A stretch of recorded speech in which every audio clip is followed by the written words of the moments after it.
네, 거리 측정은 알투지. 알지. 네, 메이트로 함께 하시기 바라겠고요. 자, 그러면 저희가 조선 한번 봐야죠. 조선 뭐 실적 발표가 어제 많이 있었어요. 그 삼성중공업, 현대중공업, 네. 한국조선해양까지 한국해양조선 나왔으니까 네. 그 정도 나왔고 하나오션이 아마 다음 주일 겁니다. 4월 28일 그래요? 실적 발표 예정되어 있는데 어쨌든 지금까지 나온 것도 어마어마했습니다. 한번 이분과 함께 이야기 나눠보죠. SK증권 한승한 연구위원 나오셨습니다. 안녕하세요. 네, 안녕하십니까. 네. 안녕하세요. 앞에서부터 읽어도 한승한, 뒤에서부터 읽어도 한승한. 기러기, 토마토. 우영우. 저번에 나왔을 때도 똑같은 멘트 하셨는데. 그만 좀 해라 이 말이죠. 저번에도 나오셨었어요? 네, 나왔습니다. 네. 정확히 조선계 우영우라고. 네. 제 기억력이 정말 형편없습니다. 와, 저는 오늘 처음 뵈서 너무 반갑다고 그 얘기하려고 했거든요. 두 번째 오신 거예요? 네, 두 번째. 그래. 자주 좀 오세요. 자주 불러주시면 자주 나오겠습니다. 또 제 잘못이군요. 네. 자, 그러면 조선업계 우영우, 우리 한승한 위원과 함께 조선 이야기 좀 나눠보도록 하겠습니다. 네. 실적이 이제 어제 나온 거예요?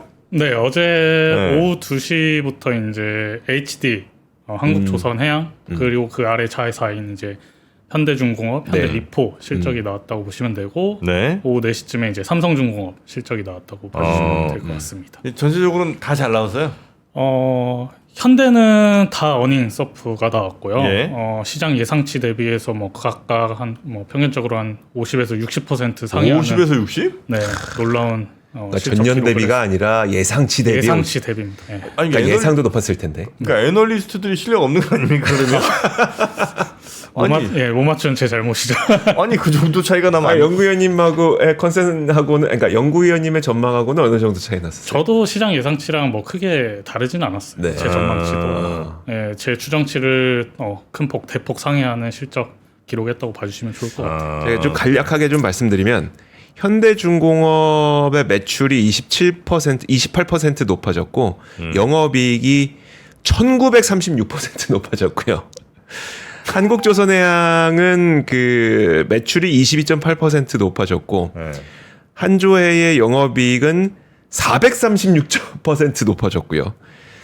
삼성중공업이 매출액이 6% 높아졌고 영업이익은 고작 58%밖에 높아지지 않았습니다. 와, 대박이네. 엄청났어요, 진짜. 갑자기 돈이 어디서 떨어진 거예요, 뭐예요? 돈이 갑자기 떨어진 건 아니고요. 그러니까 전년이 워낙 안 좋았나? 아닌데? 안 좋진 않았죠. 흑자에 돌아선 지는 한 2년, 1, 2년 정도가 넘었고, 다만, 이제 과거에 받아놨던, 그러니까 21년도, 22년도 때 받아놨던 저가, 그러니까 수익성의 초반에는 그랬죠. 그쵸, 선박들이 아직 수주잔고에 조금 있거든요. 그 부분이 작년까지 좀 소화시키는 구간이었다고 한다면은 현대 같은 경우는 좀 올해부터 고성가 이제 그렇죠. 마진이 좀 많이 남는 선박들의 건조 비중이 좀 본격적으로 확대 된 게 크고요. 그거에 대한 배경은 생산성이 너무나 좋아졌어요. 그러니까 재작년부터 작년까지 외국인 수급을 엄청나게 해왔잖아요. 그러니까 그들이 이제 한국 인력 대비해서는 훨씬 더 쌀 거잖아요. 그러니까 같은 고정비가 아니란 말이죠. 그분들의 이제 숙련도가 올라가면서 생산성이 엄청 높아졌는데 고정비는 한국 인력 과거에 썼던 것처럼 높아진 게 아니에요. 그러니까 고정비는 그대로 일정 유지가 되면서 이제 고성가 비중이 확대되니까 이 레버리지 효과가 엄청나게 크게 나타난 거죠. 그래서 그래요? 이 정도일 줄은 진짜 시장 그 어느 누구도 애널리스트 분들도 저 예상하지 포함해서 못했고. 이 정도일 줄은 몰랐었던 것 같습니다. 그건 어때요? 그러니까 달러 강세, 그러니까 원화 약세 때문에 그 플러스 된 거는 어느 정도입니까? 플러스가 있는데 이익단에서 그렇게 크진 않아요. 현대중공업이 한 220억 원 정도 환율 상승 효과를 누렸었고 이익단에서 뭐 삼호나 미포는 한 5, 60억 원 정도. 1분기? 그러니까 그렇죠. 그래서 지금 어닝서프를 견인할 만큼의 환율 효과는 아니었다라고 봐주시면 좋겠습니다. 안 그래도 저는 이제 현대중공업 영업이익이 거의 뭐 1900% 높아졌다고 하니까 그게 이제 금액으로 보면은 4,300억 원인데 이게 큰 비중이 아니라 그 가운데 한 200억 원 정도만 환율 효과. 엄청 일부고 그럼 강제가 효과도 일회성이 없었어요 거의.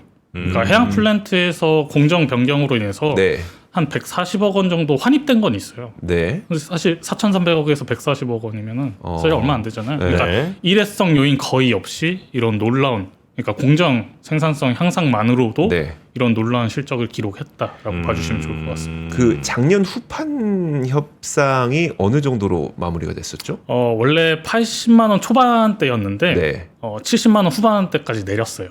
이게 조선사발로 조금씩 차이가 나거든요. 네네. 그래서 정확하게는 알 수는 없지만 뭐 톤당한 뭐 2, 3만 원 정도 인하를 했다라고 봐주시면 좋을 것 같고, 그러면은 작년 하반기 협상이 끝났으니까 네네. 이번 1분기에 그 효과가 반영된 거 아니냐 하시는데 그 효과는 없어요. 아니 그 효과가 언제부터 반영되는지 그게 올해 한 2, 3분기부터 올해 2, 3분기부터 그때 인하한 네. 후판이 이제 투입이 되면서 네. 그 후판 인하 효과가 실적에 점진적으로 이제 반영될 예정입니다. 네네네. 철강사들 좀 배 아프겠어. 야 이렇게 돈 많이 벌어놓고 우리한테 깎아달라 그랬냐? 맞아. 철강은 안 좋잖아, 그죠?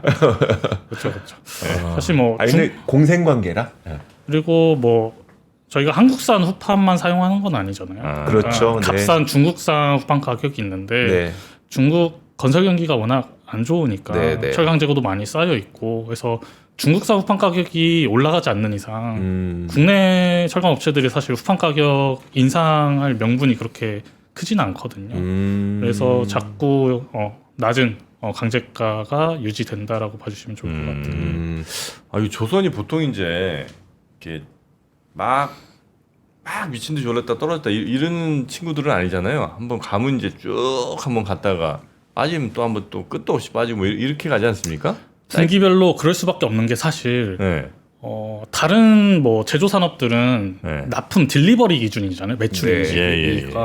근데 건설이나 이제 조선 같은 이 수주 산업들은 공정 진행률에 따라서 일정률로 이제 매출과 이익이 인식되는 구조다 보니까 분기별로 그게 갑자기 플럭시에이션이 엄청 심하게 나타나진 않는 산업이라고 보는 게 맞거든요. 네. 근데 다만 이번 분기에는 이런 공정 개선 효과가 너무나도 드라마틱하게 올라와서 레버리지 효과 때문에 좀 이익단에서 플럭시에이션이 엄청 변동성이 심했다라고 봐주시면 좋을 것 같아요. 근데 그 비용은 이 정도 수준으로 앞으로 쭉 가게 되는 겁니까? 아니면 비용도 그 변동성이 앞으로 있을 수 있는 겁니까? 뭐 인건비 같은 경우는 뭐 년마다 뭐 일정률 올라가는 거는 어쩔 수 없지만 뭐 그 부분은 만약에 성과 상승세가 다시 하반기에 좀 상승세로 전환이 된다면은 그 인건비는 어느 정도 상쇄가 가능할 거로 보고, 아까 말씀드렸다시피 작년 하반기에 인하했던 후판 환입 효과로도 어느 정도 상쇄가 가능하다고 보고 있고요.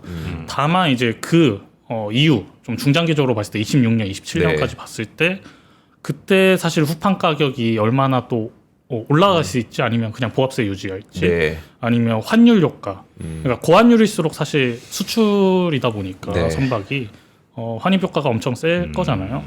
그러니까 환율이 엄청나게 내려가지 않는 이상은 뭐 점진적인 실적 개선세가 보장이 되어 있는 그런 산업이다라고 봐주시면 좋을 것 같아요. 선가가 이보다 더 올라갈 가능성도 꽤 있어요?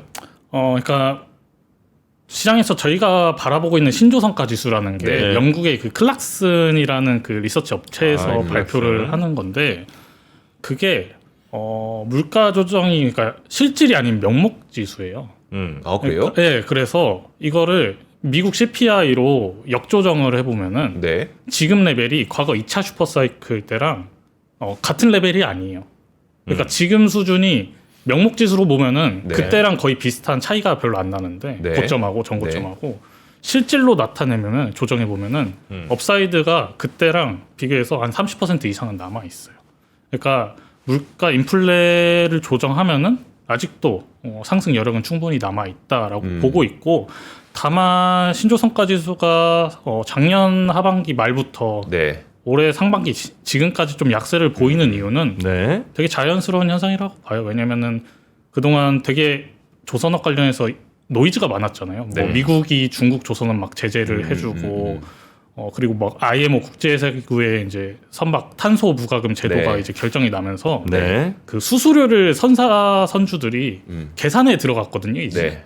그러니까 중국조선소한테 내는 게 나을지 이 수수료 물더라도 네네. 아니면 한국조선소한테 내는 게 나을지 이제 계산이 들어가는 단계라서 바로 지금 중국한테 낼 거 한국한테 내자가 아니라 계산을 해보고 나서 결정이 나면 그때 하겠다 이거예요. 그러니까 선박발주가 지연될 수밖에 그렇죠. 없고. 그러니까 그것 때문에 저도 이제 일단 3월 수주가 엄청 급감했었어요.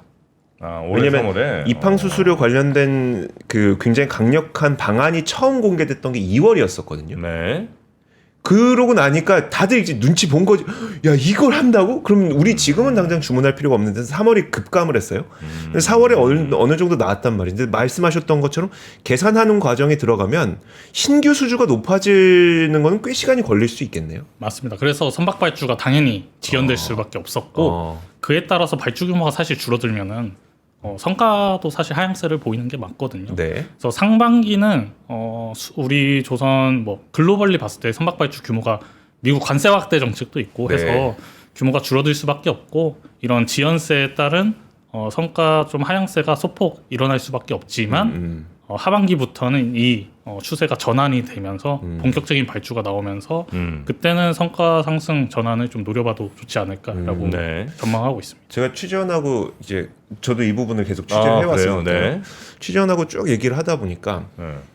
근데 그 앞으로 입항 수수료나 이거 저기 탄소 배출 벌금 내는 것까지 이제 확정이 됐으니까 그것 때문에 중국에 발주하는 것보다 한국에 발주해야 된다는 판단이 들게 된다면 근데 한국 조선사들은 지금 받아줄 수 있는 슬롯이 없다는 거죠.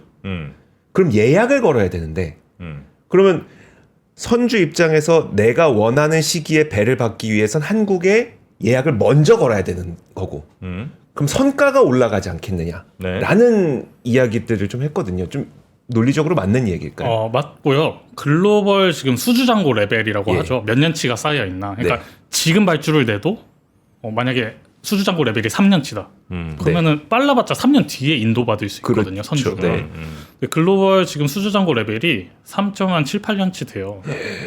거의 4년 가까워. 중국이 엄청 높아요. 한 3.9년, 8, 9년 이래요. 아, 그래요? 국내 조선 3사가 한 3.34년 돼요. 네. 그러니까 우리가 아직은 상대적인 단납기가 보유하고 있다는 거고 그러면은 가격 협상력이 당연히 단납기 슬롯을 가지고 있으면 네. 높아질 수밖에 없잖아요. 그리고 여기다 수수료까지 아까 말씀하신 제재안에 따른 수수료 네. 그리고 아까 뭐 앞서서 말씀드렸지만 국제회사기구의 탄소부가금 제도 같은 이제 네. 환경 규제가 걸리면서 선박들이 계속해서 이제 한국 조선소를 찾을 수밖에 없을 거예요. 그런 본격적인 움직임은 이제 계산이 끝나는 네. 올해 하반기부터가 시작이 되지 않을까. 그래서 성과 상승세 전환을 저는 올해 하반기부터 좀 시작이 되지 않을까라고 예상을 하고 있습니다. 네. 또 이것도 취재원들하고 얘기하다가 나온 궁금증이었었는데 앞으로는 좀 그러니까 선종이 좀 달라질 거다. 실적이 좋아지는 선종, 그다음에 발주가 달라지는 선종이 좀 달라질 것 같다는 이야기들을 하거든요. 예컨대 이제 컨선 같은 경우에는 지금 추가 주문이 있을 것 같진 않고, 그럼 그러니까 LNG선은 이제 앞으로 추가 주문이 좀 있을 것 같고, 선종별로는 어느 쪽 선종이 좀 주문과 이게 좀 많아질 것 같으세요?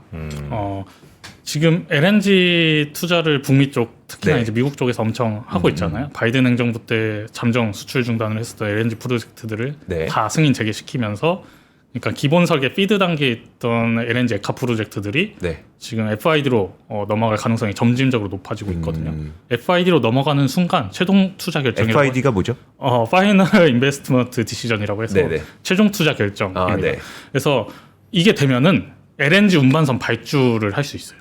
피드 단계에선 못 하고요. 네. FID가 나야 이제 LNG 캐리어 발주를 할 수 있는데 북미 쪽 LNG 프로젝트에 필요한 LNG 운반선을 중국 조선소한테 줄리는 만무하잖아요. 거의 줄 수가 없지 거기. 네, 가능성 제로라고 보는 게 네, 맞고요. 네. 결국 우리나라한테 줄 수밖에 없는 겁니다. 그래서 북미양 LNG 캐리어 운반선의 수주 물량은 그냥 이미 거의 확보가 되어 있는 상황이라 봐도 무방하고요. 네. 그래서 LNG 캐리어 좀 수주 규모가 하반기부터는 좀 계속 점진적으로 많이 나올 것 같고 아까 말씀하신 컨테이너선 네. 사실 컨테이너 운임이 이제 이미 정상화가 네. 들어갔고 네. 대규모 발주가 사실 글로벌 병목 현상 때부터 작년 수에즈운하 사태 많았죠. 때까지 네. 엄청 나왔으니까 사실 탑티어 컨테이너선 선사들의 대규모 발주는 이미 거의 다 완료가 됐거든요. 올해까지는 남은 게 몇 개 있어요. 네. 그거 끝나면 사실 내년부터는 좀 컨테이너선 발주가 재작년이나 작년만큼 크게 나오긴 쉽지 않을 겁니다. 네네. 그러면은 우리가 기대할 수 있는 선종이 결국 남은 건 탱커. 네. 없거든요. 탱커가 워낙 대규모 발주가 컨테이너만큼 많이 나오진 않았던 선종이에요. 왜냐면 네. 탱커 선주들이 컨테이너 선사들만큼 돈을 많이 못 벌었어요. 재무적 여력이 크지 않은데 네. 그래서 밀어왔는데 더 이상 미룰 수가 없게 됐어요. 왜냐면은 아까 말씀드린 IMO 환경 규제가 걸리는데 근데 탱커를 우리나라에 많이 맡겨요? 탱커 정도는 네. 중국에서 하는 거 아니에요? 탱커도 뭐 가장 큰 사이즈인 이제 VLCC라든지 네네. VLCC. 그 아래급인 수에즈막스급 같은 경우는 우리나라 조선소도 수주 경쟁력이 어느 정도 있습니다. 돈이 돼요, 그리고? 컨테이너만큼은 솔직히 안 나와요. 그러니까 LNG가 좀 많이 남을 거고 네. 컨테이너가 그 다음 남을 거고 탱커가 제일 덜 남을 텐데. 네, 맞아요. 아니 그럼 굳이 지금 뭐 3점 몇 년씩 기다리는데 굳이 걔를 왜 받아요? 탱커를. 수주해야 되냐? 그렇다고 안 받으면 좀 컨테이너가 안 나올 것 같은데 도크를 비워버리면 그거 다 고정비 인력 다 나가잖아요. 비워두면 안 돼요. 그래서 그리고 조선소 야드라는 게 사실 네. 어떤 특수한 한 선종에 국한되어 있는 설비들이 아니에요. 네. 그러니까 선종 믹스 효과라고 하죠. 그러니까 다양하게 좀 받아야 이 믹스 효과를 누릴 수가 있어요. 그래요? 네, 설비들도 뭐 탱커에 특화된 설비들도 있을 거고 인력들도 네, 있을 네. 거고 이럴 거잖아요. 그렇기 때문에 좀 이런 효율성을 극대화시키는 선종 믹스를 누려야 되기 때문에 뭐 한 선종만 받는다? 이게 마냥 좋은 건 아닙니다. 그래요. 그래서 하여튼 그런 이제 탱커나 뭐 하여튼 뭐 컨테이너 이렇게 이제 받을 거 생각하면 계속해서 수주는 우리나라가 경쟁력이 있다 이거죠. 네, 다만 이제 벌크선 같은 경우 원자재 싣고 나르는 벌크선. 네. 대수 그것까지는 안 받아. 그거는 사실 우리가 안 만든 지 좀 오래됐어요. 아니 왜냐하면 이게 어제 그 HD 그룹사 중에서도 주가 탄력이 다 달랐어요, 선종별로. 그래서 여쭤보는 거예요. 이제는 앞으로는 그냥 조선이면 다가 이게 아닌 것 같더라고. 그래서 계속 여쭤보고 있는 거고. 주로 그럼 LNG 만드는 데랑 그다음에 탱커 만드는 데랑 뭐. 근데 어제는 미포가 그렇게 잘 갔었죠. 미포는 뭐 만들어요? 현대 미포는 보통 이제 화학 제품 운반선 같은 중형급 네. MRPC라고 하는 그런 네. 화학 제품 운반선 네. 탱커의 일종이에요. 그런 거를 주로 잘 만들고 중형 LPG 캐리어, LPG 운반선 네. 그런 것도 잘 만들고 최근에 핫한 거는 LNG 벙커링선이라고. LNG 벙커링선. 네. 네. 이게 발주가 확대되고 있는데 이유는 뭐냐면 LNG 벙커링선이 뭐냐 되게 궁금하실 수 있는데 LNG 벙커링? 주유소, LNG 주유소. 연료 주입해주는 선박이에요. 어디에서요? 선박에. 그러니까 선박에서 선박에. 돌아다니면서 네, 선박에 LNG DF 엔진 아세요 혹시? 그 이중 연료 엔진. 네. 그러니까 컨벤션 디젤로도 돌리고 네. LNG로도 이제 섞어 돌리잖아 이중 연료로. 네네네. 그러면 그 LNG에 필요한 연료를 누군가 주입해줘야 되잖아요. 네. 돌아다니면서. 그러니까 공중 급유기 같은 거예요? 뭐 공중은 아니고 그러니까 해상고비기. 네, 그런 걸 해주는 선박이라고 보시면 왜냐하면 될 그 LNG 벙커링이라고 하는 게 되게 어렵더라고요. 그러니까 그래요. 액체가 되어 있는 LNG를 그러니까 어떻게 되죠? 액체를 기화시켜서 다시 액체로 만드나? 아무튼 그런 식의 이게 있어야 되잖아요. 벙커링이 되게 어렵잖아요. 네, 액화 시스템을 갖춰야 되고요. 재기화 시스템도 갖춰야 되는. 그래서 그럼 포트에서 그러니까 항구에서 터미널이죠. LNG 터미널에서 벙커링 선박에 받아서 그다음에 LNG 선박에 넣는 거예요? LNG 선박이 아니라 네. LNG 선박은 보통 LNG 그 DF 엔진을 달아요. 네. 그래서 그쵸. LNG를 연료로 쓰잖아요. 운반선 자체가 컨테이너선도 LNG DF 네네네네. 엔진을 장착한 네네. 컨테이너선이 있을 거고. 그러니까 그런 LNG 연료 추진 엔진을 단 선박들에 LNG 벙커링선이 연료를 주입을 해준다라고 보시면 될 것 같아요.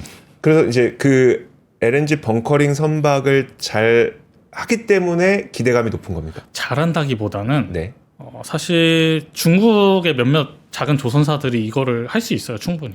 막 엄청나게 건조 난이도가 높은 선종까지는 아니에요, 솔직히 그래요? 말하면. 네. 근데 LNG 벙커링선 선주들도 보통 북미 쪽 LNG 프로젝트들이 많으니까 북미 쪽 선주들도 많이 깔려 있거든요. 벙커링 선박도 그러면 입항 수수료를 내야 됩니까?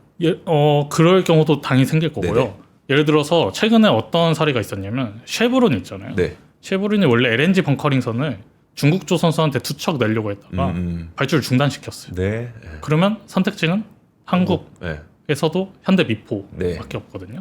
그러면은 그거에 따른 반사 수혜도 결국 현대 미포가 누릴 수밖에 없다. 그래서 요즘 주가 상승세가 좀 거세다라고 봐주시면 좋을 것 같아요. 한 가지 더 한 선종 더 여쭤볼게요. 지루하시더라도 이게 워낙 저 선박에 관심이 많습니다. 저기 그 배 타고 어디 날릴 생각인가요 혹시? 배 한번 타보고 싶다 진짜. 근데 어쨌든 쇠빙선을 쇠빙선. 네, 쇠빙선은 사실 지금 당장은 아니지만 나중에 뭐 북극 항로라든지 이런 것들 하려면 쇠빙선 필요한데 네. 쇠빙선에 대한 유럽인가의 수요가 핀란드 쪽에다가 좀 물어보고 있다는 소식들이 있어갖고 네. 쇠빙선은 어떻게 되는 상황입니까 지금? 쇠빙선 건조는 네, 미국발이죠. 그 북극 네네. 항로 중에서 이제 북상로는 러시아 거고 네네. 북동 항로를 이제 뚫고 싶은 건데 네네. 트럼프는 네. 거기에 필요한 쇠빙선을 누가 지을 거냐. 네. 한국이 지을 수 있지 않을까라는 뭐 기대감이 막 네. 언론 보도에 나오고 그러는데 사실 핀란드 가능성이 높다고 보는 게 맞아요. 그래요. 작년 기사 찾아보시면은 네. 미국하고 핀란드하고 캐나다하고 이미 IC라고 네. 아이스 브레이커 콜라보레이션 에포트라고 쇠빙선 건조 협력을 이미 맺었어요. 작년에. 그래서 핀란드가 설계를 하고 캐나다 조선소가 이 쇠빙선을 건조하자라는 네. 협정을 맺었었어요. 미국에 필요한. 네. 근데 요즘 캐나다랑 미국 사이가 안 좋잖아요. 그래서 뭔가 요즘은 핀란드에서 그냥 건조하게끔 가는 것 같아요. 그래서 이 협정이 깨지지 않는 이상 말 그대로 유빙을 뚫어버리는 이 쇠빙선 있잖아요. 네. 아이스 브레이커. 이거는 아마 핀란드가 가져갈 가능성이 높다고 봐요. 다만 그 북동 항로가 뚫리면 쇠빙선만 필요한 게 아니라 쇠빙 등급의 유조선이라든 탱커라든지 네. 쇠빙 기능이 있는 네네. 쇠빙 LNG 선이라든지 네. 이런 거는 우리한테 발주가 올 수 있죠. 그 트럼프 아들 장남 네. 와서 이제 조선소 간다면서요? 네, 뭐 방문하기로 언론 보도에는 나오더라고요. 왜 가는 거예요 도대체? 사실 미국은 한국 조선업 역량이 너무나 필요한 상황이에요. 네? 그러니까 협상 카드로 우리가 당당하게 내세울 수 있는 게 몇 개 안 되는데 그 중에 하나가 조선업이거든요. 사실 이에 대한 배경은 미국은 결국 조선업 역량은 함정 건조 역량과 직결되는 거거든요. 네. 근데 미국이 사실 함정 건조 그러니까 조선업 역량이 쇠퇴한 지 되게 오래됐잖아요. 그래서 지금 노후 함대들 미 해군의 노후 함대들 네. 유지 보수하는 건 또 너무 빡센데 새로운 것까지 중국 함대 견제하려면 새로 네. 찍어내야 되잖아요. 이게 안 되는 거예요. 그러면은 동맹국가 조선업 역량이 필요하고 조선업 역량 강한 동맹국가는 사실 한국과 일본밖에 없잖아요. 네. 그 중에서도 이제 한국이 더 높을 거고. 그러면은 협상 카드로 쓸 거고 그러면은 와서 우리 조선업 부흥시켜 줄 겸 우리 함정도 좀 해주지 않을래?가 될 거고요. 그러면은 조선업을 우리는 내세우고 미국은 뭐 다른 식으로 도와주는 형식으로 해서 아마 많은 관련된 산업 관련된 이제 딜을 하지 않을까라고 생각을 하고 있습니다. 그래요. 그럼 역시 그것도 우리 조선에는 매우 긍정적인 그럴 수밖에 그쵸. 없죠 뭐. 사실 없던 모멘텀이잖아요. 미 함정 관련된 네. 시장은 과거에 근데 그거 할 능력은 있고요. 그러니까 우리가요. 그러니까 능력이라는 게 뭐 못 만들고 만들고의 문제가 아니니까 뭐 도크든 뭐 하여튼 이런 것들이 충분히 우리가 인프라가 좀 있다는 거죠. 일단 법이 개정이 돼야죠. 존스법이 개정 안 되면 사실 미국 내에 있는 조선소를 이용해야만 그게 가능한 거잖아요. 사실 존스법은 상선 일반 선박에 해당하는 법이고 예. 금지법이고 네. 함정 관련된 건 반스톨레프슨 수정법이라고 따로 네네. 있어요. 아. 미국 특별법 10번에 섹션 8679라고 네. 흔히 부르는 반스톨레프슨 수정법이 있는데 8679. 네, 미 함정 이제 건조가 해외 조선소에서 불가능하다는 법이에요. 네. 그렇죠, 그렇죠. 그래서 미국 내 조선소가 필요해요. 그래서 똑같은 존스법과 같은 맥락으로. 그러면 근데 네. 하나그룹이 필리조선소를 이미 인수했잖아요. 인수를 했고 네. 최근에 오스탈. 오스탈까지 노리고 네. 있잖아요. 오스탈 안에는 그 미국 엘리버마주에 위치한 오스탈 USA 조선소가 있거든요. 네. 알라바마. 네. 호주 기업인데 미국의 조선소를 그쵸. 갖고 있죠. 맞습니다. 네. 멀고 먼 엘라바마 향은 그런 노래가 있습니다. 네, 그래서 그것까지 인수를 하게 된다면은 네. 미국 함정을 엄청 찍어낼 수 있는 역량이 보유가 되는 거죠. 그게 다 한화예요? 다 하나그룹. 예. 한화는 어떻게 그런 거를 다 했을까? 근데 여기서 한 가지 더 네. 짚어보고 싶은 게 결국은 이제 물론 군함도 해야 되지만 LNG 선박도 사실 미국에서 결국은 해야 되잖아요. 이번에 나온 그 입항 수수료도 보니까 결국은 나중에는 미국 LNG 너희 수입하거나 수출할 때는 미국에서 만든 배 지어야 될 걸 뭐 이게 있었거든요. 그러면 결국 LNG 선박 정도 지을 수 있을 만한 조선소를 미국에 갖고 있어야 된다는 얘기잖아요. 네. 한국에 그럴 가능성이 있습니까? 일단 미국 내 조선소 지금 현재 단계에서 예, 예. 미국 내 조선소 중에 LNG 선박을 만들 수 있는 조선소는 없고요. 없으면 어떻게 해요 이거를? 그래서 한국 조선소가 필요한 거예요. 그것 때문에 법을 아니요. 존스법이 바뀔 가능성 없다고 보시는 없어요? 게 맞고요. 한국 조선소 보고 와라 이거죠. 하나처럼. 그러니까 거기에 그럼 다시 만들으라는 거예요? 도크랑 뭐 이런 것들을? 뭐 인수를 하든지 조인트 벤처를 설립을 하든지. 인수는 없다면서요? 그러니까 그럴 만한 조선소가 없으면 인수를 해도 안 되는 거잖아요. 몇 개 있기는 해요. 그러니까 다만 규모나 이제- 이런 것들이 할만하게. 다만 이제 야드를 네. 이 레이아웃을 변경을 해야죠. 확장을 시키거나 설비도 당연히 LNG 캐리어 건조에 필요한 설비들도 투자를 해야 되고 그에 필요한 인력들도 다시 뽑아야죠. 아니면 8, 90%좀 여기서 만들어 갖고 그 배 타고 미국 가갖고 거기서 이제 마무리 저 페인트 칠 좀 하고 이렇게 하면 안 돼요? 그런 것도 안 되게 법으로 이미 내용이 제정되어 있습니다. 그래요? 존스법 안에. 아 존스법이 참 까다롭네. 존스 누구야? 아 그래요. 그렇게는 안 되고 어쨌든 미국이 그러면 현재 인수한 그 조선소나 그런 데를 좀 이렇게 변경해 갖고 LNG 선이든 하여튼 군함이든 이런 거 만들 수 있는 걸로 해 놓고 그 다음에 이제 미국에서 나오는 주문들은 이제 거기서 처리할 수가 있을 것 같은데 그러려면 인력도 지금 우리나라에서 하는 인력들이 거기가 다 가야 돼요? 아니면 미국에서 뽑아요? 미국 인력을 대부분 뽑아야겠죠. 왜냐하면은 일자리 창출. 트럼프는 사실 자국 조선업 부흥이 목적이라서 자국 인력을 쓰게 만들 겁니다. 대신 트럼프는 네. 조선업 기구를 새로 설립해가지고 미국 내에서 선박을 만들면은 관련된 이제 인센티브나 세제 혜택을 주는 쪽으로 이미 방향을 잡아놨어요. 아, 근데 미국에서 조선 그거 해갖고 왜냐면 조선은 굉장히 또 노동 집약적인 맞아요. 산업이잖아요. 맞습니다. 이거에서 돈 남기기 쉽지 않을 것 같다는 생각이 불현듯 듭니다. 엄청 높죠. 사실 인건비도 말도 안 되게 높고요. 네. 원자재 값도 당연히 엄청나게 네. 말도 안 되게 높고 설비들도 너무 노후화돼 있으니까 건조가 그렇게 쉽지는 않아요. 그래서 당연히 설비 투자 엄청 들어가야 되고요. 네. LNG 캐리어를 건조하려면 필요한 인력들도 용접공들도 엄청 많이 숙련공도 뽑아야 되고요. 저 김씨 김씨가 아니지 스티브 씨 요즘 용접 좀 이거 문제. 근데 그들 그 용접이라는 게 네. 제가 용접 장인과 또 인터뷰를 또 해봤잖아요. 네. 용접은 정말 자신에게 솔직한 사람들이 되어야 됩니다. 왜냐면 용접 대충 해. 네. 겉에서 보면 몰라. 왜냐면 뭐 5cm 두께 철판 용접한다고 쳐봐요. 맨 겉에만 잘 반질반질하게 해놓으면 안에는 정말 잘 붙었는지 안 붙었는지 모른단 말이에요. 네. 안에까지 정말 제대로 붙이는 건 자신에게 솔직해야 되는 거거든. 근데 미국 사람들 대충 2시 퇴근 빨리 하려고 막 대충 땜질하고 이럴 가능성이 높기 때문에 물론 이제 그 검사하는 장비도 있지만 그래서 저는 미국에서 조선소 인력이 그거 한다? 쉽지 않다. 다만 레버리지 효과가 엄청날 거예요. 왜냐면은 네. 22년도에 필리조선소 네. 그때는 하나그룹 인수하기 전에 네. 필리조선소가 3000TU 컨테이너선을 수주를 받았었거든요. 3000TU. 네. 물론 뭐 외국 그 자국 내 미국 인력 쓰고 자재 쓰느라 작은 거. 네. 마진은 안 남았어요. 네. 안 남았지만 그때 성과가 같은 급의 컨테이너선 시장 성과가 네. 5,500만 불이었거든요. 네. 근데 필리조선소는 자국 내 선박, 미국 선주 선박이니까 네네.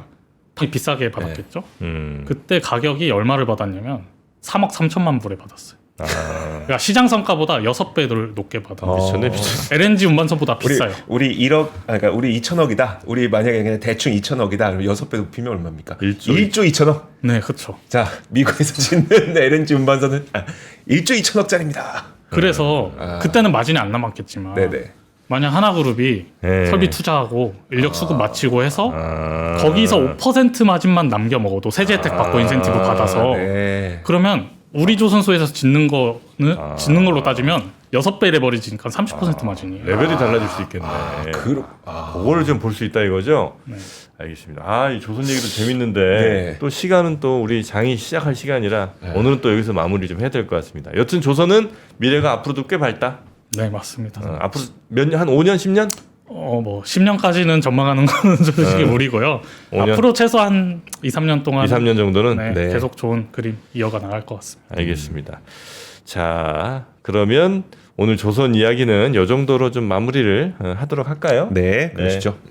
대단히 고생 많으셨고 네. 예, 다음에는 꼭 우리 아는 척해요. 한승환님. 네, 그때는 제발 알아봐 주시길. 예, 우영우 이런 얘기 안 했으면 좋겠습니다. 기러기 뭐 이런 건 뭐 언제적 이미 트렌드도 지났고 네, 선생님 그렇죠. 예, 언제까지 그걸로 본인의 이미지 메이킹 하시려는지 제가 한 말이 아니라 예, 프로님이 하신 그만 하셨으면 좋겠습니다. 예, 우영우 끝난 지가 2년 넘었으니까요. 자, 한승환님 고생 많으셨고요. 또 봬요. 네. 고맙습니다. 고맙습니다.